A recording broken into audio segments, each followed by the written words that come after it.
Castform's bottom looks like something naughty.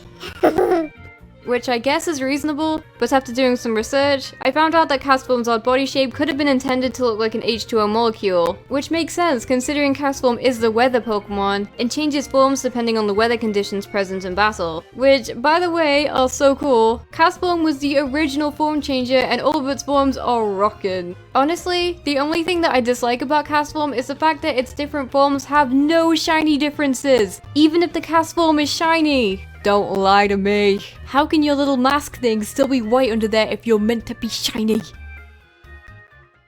Number 7. Tentacruel. Probably not one you were expecting. I've grown to like Tentacruel quite a lot the last couple of years. Spoiler! This is the only Generation 1 Pokemon on this list for obvious reasons. Generation 1 Pokemon are overlooked. Original 150, one of the best! Sure, Tentacool is essentially the Zubat of the sea, and is seen as an annoyance for most people at one time or another. For this reason, few people decide to give it a chance and allow it to evolve into Tentacruel. And have I mentioned that this thing has a gorgeous shiny form? Normally, I'm not too huge on shinies that stay a similar color, but the slight change of blue combined with a stunning green just looks incredible. Tentacruel? More like Tentacool.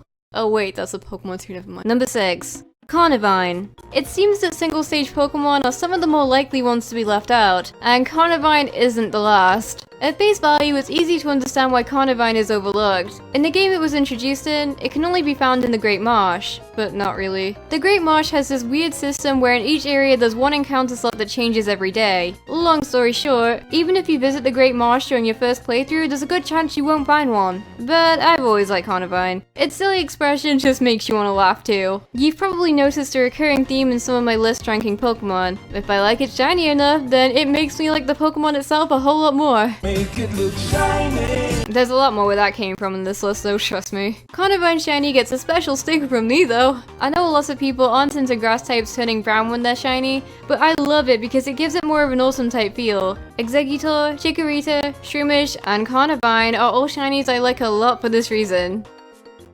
Number 5.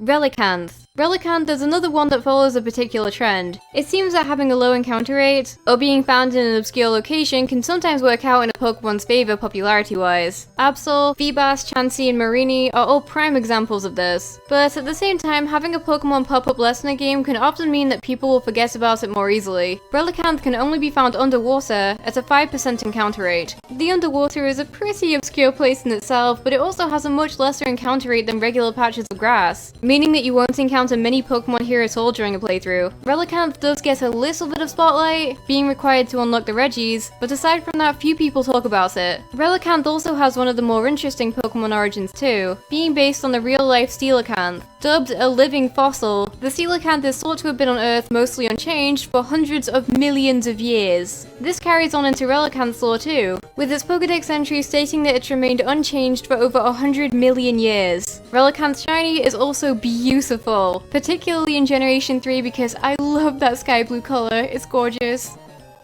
Number 4. Lantern. Lantern is just precious, okay? It's so chubby and cute and I just need one. The anglerfish is an awesome design inspiration for a Pokemon, but it really is surprising how creative they were with it. You could take the simple route and make a super menacing pure water type just like the actual anglerfish, but instead they made it adorable and they gave it 2 lures instead of 1, but they're actually electric orbs and it's perfect! And its shiny looks amazing, like it's meant to be radioactive or something. But the move to the 3DS brought 3D